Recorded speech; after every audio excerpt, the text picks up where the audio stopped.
Olá, meu nome é Wesley, sou professor de filosofia no ensino médio e estamos aqui para fazermos mais uma aula de filosofia da religião. Já fizemos uma introdução sobre este assunto no decorrer de nossas aulas e neste momento nós vamos fazer uma abordagem mais específica, tratando de algumas interpretações de alguns filósofos importantes sobre este assunto. Nós vamos dividir isso em dois momentos. No primeiro momento, nós vamos abordar alguns filósofos que visam desmistificar a religião, ou seja, tirar dela esse aspecto sagrado, este aspecto místico e sobrenatural que envolve a prática religiosa. Num segundo momento, nós vamos abordar aqueles filósofos que fazem uma defesa da religião, tratando-a em sua prática existencial. Então, para dar início, nós vamos falar do filósofo Feuerbach. Feuerbach ele viveu no século XIX, na Alemanha, e ele inicia essa abordagem, ele nega o valor objetivo da religião. E o que isso quer dizer? Negar o valor objetivo da religião significa dizer que ela não possui um caráter de natureza humana. Ela não faz parte da nossa natureza. Ela não faz parte da nossa essência. Né? Quando nós abordamos como uma defesa da prática religiosa, geralmente se diz que o homem ele é essencialmente religioso. Feuerbach ele vem com a tentativa de negar esse caráter essencial. Né? Então, por isso que ele faz essa negação da objetividade da religião. Se a religião, então, ela não possui um valor objetivo, significa, então, que a ideia de Deus vai ser uma invenção do ser humano. E se é uma invenção do ser humano, nós devemos nos questionar com qual objetivo. O objetivo do ser humano inventar uma ideia de uma divindade é justamente fazer uma projeção, né, que ele vai chamar de hipostaseização. É um palavrão, é verdade, mas é através dessa palavra que ele vem expressar uma projeção de todas as qualidades humanas em um ser divino. Com isso, o que nós estamos buscando fazer? Quando nós não formos mais capazes de realizar alguma coisa em nossa existência, quando nós nos sentimos impotentes, quando nós nos sentimos incapazes de chegar a um determinado ponto, existe um ser superior, um ser com qualidades, um ser com poderes a mais do que eu, capaz mais do que eu, que vai conseguir no meu lugar. Então, na verdade, ele vai dizer que a gente só faz essa projeção e essa invenção dessa ideia de Deus porque nós queremos nos autorrealizar. E como nós não conseguimos fazer isso por nós mesmos, nós imaginamos um ser divino que possa nos auxiliar nessa empreitada.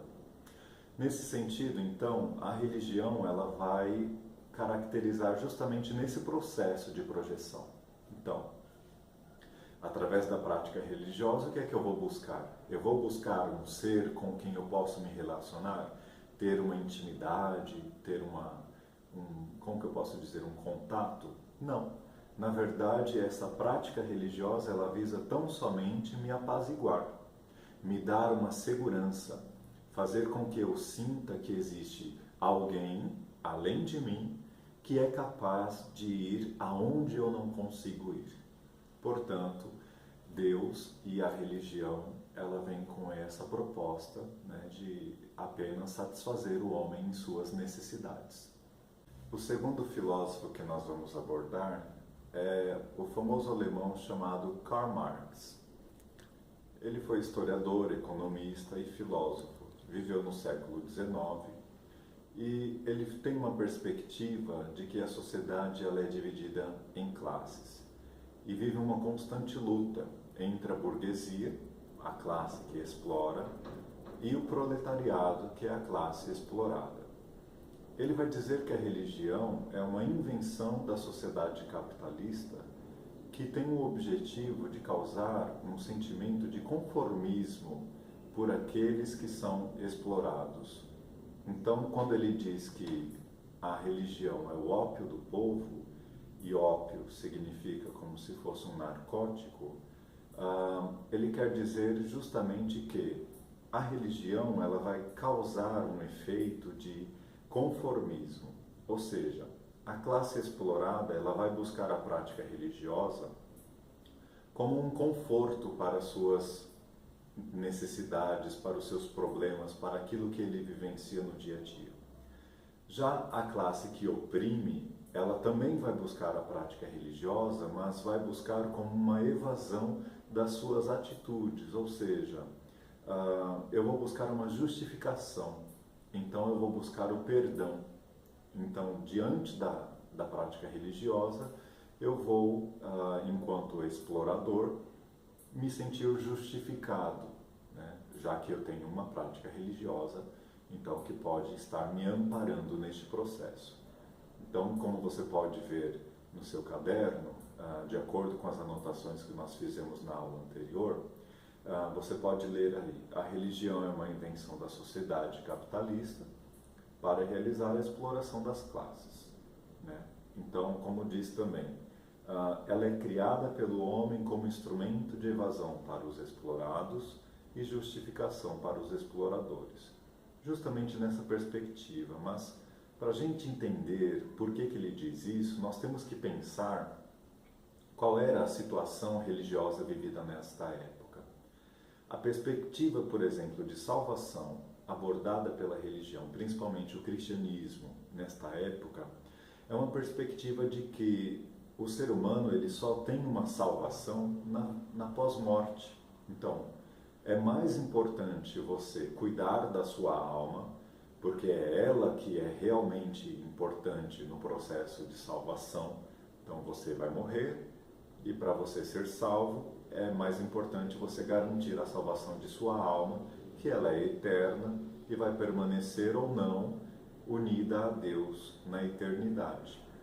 Então, os problemas que você enfrentar nesta vida não importam, né? Se você passa fome, se você tem algumas dificuldades, isso daí pode ser uma provação divina, pode ser uma provação de fé. Então, esta prática religiosa ela vai causar um conformismo. Eu vou acreditar que eu vivo essas condições justamente porque é da vontade divina. Se eu acredito nessa perspectiva, então quer dizer que eu não vou lutar para transformar a sociedade, que é justamente o que ele visa em sua teoria. Ele tem uma perspectiva de que a classe proletariada, ou seja, dos trabalhadores, dos operários, elas precisam se mobilizar, se conscientizar e provocar uma revolução na sociedade a fim de que haja uma divisão igualitária de bens, né? Justamente porque ele é contra o capitalismo. Então, nessa perspectiva, a religião ela entra como ópio do povo porque ela vai tornar as pessoas exploradas conformadas com esta situação. Então, ela vai tirar essa possibilidade de causar uma revolução para transformar a sociedade. Se nós pensarmos atualmente, principalmente desde a década de 60 para cá, quando surgiu aqui na América Latina a abordagem da teologia da libertação, nós vemos aí que há um resgate dessa perspectiva dentro da Igreja Católica, por exemplo, de que a salvação do homem não se dá somente no pós-morte, mas é a salvação da pessoa, e a pessoa ela é constituída por um todo, por um conjunto. Então ela não é feita somente de corpo e de alma, mas ela é feita de corpo, alma e espírito, e portanto a salvação não pode ser somente da alma. A salvação ela precisa ser do ser humano integral, da pessoa como um todo. Portanto, está justificada essa necessidade de sim, nós lutarmos nesta vida por uma transformação social, a fim de que possam garantir as condições mínimas para uma boa qualidade de vida, né, para todas as pessoas. E aí a gente percebe que a abordagem de Karl Marx naquela época ela faz sentido justamente por isso. É nesse sentido que nós podemos compreender a luta de classes, né, onde o homem que está sendo explorado ele vai atuar na sociedade através de uma revolução, justamente para tornar-se protagonista de sua própria história, caracterizando desta forma o que ele chama de materialismo histórico. O nosso próximo filósofo é justamente o filósofo francês Auguste Comte, o pai do positivismo. Auguste Comte, ele viveu na França no século XIX e ele, no desenvolvimento do conhecimento, ele faz uma abordagem de que a humanidade ela possui 3 fases de desenvolvimento do saber, né? Dentre elas, ele vai dizer que a religião ela é identificada com a fase infantil do desenvolvimento humano, que é justamente a fase da fantasia. As crianças, é muito comum nós vermos as crianças no mundo imaginário, com seus amigos imaginários, elas com uma mera canetinha, elas podem fazer um carrinho e algo do gênero. Então a gente percebe que quando ele vai identificar a religião com essa fase do desenvolvimento humano, ele quer dizer que no processo de desenvolvimento do conhecimento, a religião está ali como a fase inicial, que deve ser necessariamente superada. E a próxima fase é justamente a que ele vai chamar de adolescência, identificada como a filosofia. Porque a fase da adolescência é o momento onde há aquele questionamento, não há aquela aceitação tácita das coisas que nos chegam, né? Então o adolescente ele questiona muito aquilo que é posto para ele, que é justamente essa característica básica da filosofia. Auguste Comte ele vai traçar esta linha justamente para chegar no que ele chama de conhecimento científico, que ele identifica como a fase adulta da humanidade. Já que ele vem, né, numa linha de pensamento do positivismo, e o positivismo ele defende a supremacia do conhecimento científico sobre todos os outros tipos de conhecimento, então fica fácil nós compreendermos essa necessidade de superarmos as fases anteriores, né? Então, essa a abordagem que ele faz da religião. A religião é identificada com a fase infantil do desenvolvimento humano por estar associada às fantasias. O nosso próximo filósofo é o filósofo alemão Friedrich Nietzsche. Ele vai dizer que a religião é uma engenhosa invenção da sociedade que busca defender os fracos em detrimento dos fortes. Então, na verdade, a religião ela é uma invenção dos fracos. E por que uma invenção dos fracos? Ela é uma invenção dos fracos porque ela vai exaltar essa questão da humildade, ela vai exaltar a questão da pequenez, ela vai exaltar a humilhação, né? Então, você ser humilhado é uma dádiva, é uma virtude que você pode enfrentar no seu dia a dia. Com isso, o que a religião vai provocar nas pessoas que detêm o poder na sociedade? Vai provocar um constrangimento. Então, se eu sou poderoso e eu acabo humilhando outras pessoas, ou se eu exerço o poder sobre elas, eu me sinto constrangido pela própria pregação religiosa a também me fazer fraco, a também me humilhar, porque os humilhados serão exaltados. Justamente o que é previsto nos versículos bíblicos. Então, ele faz essa associação de que a religião ela é uma invenção dos fracos para se defenderem, né, justamente contra os fortes.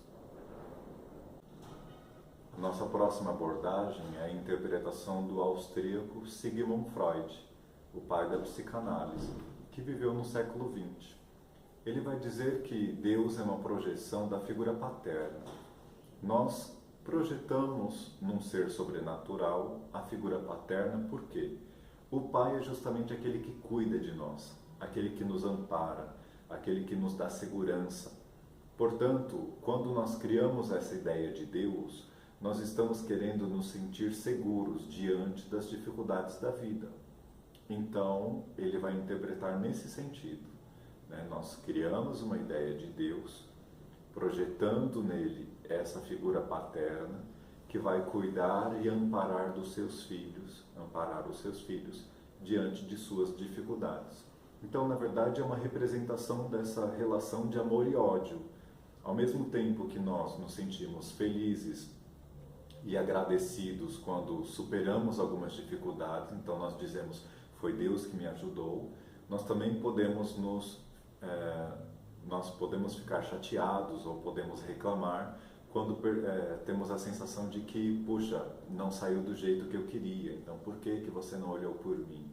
Né? Então, na verdade, essa relação humana com esta divindade é, na verdade, uma projeção da relação pai e filho.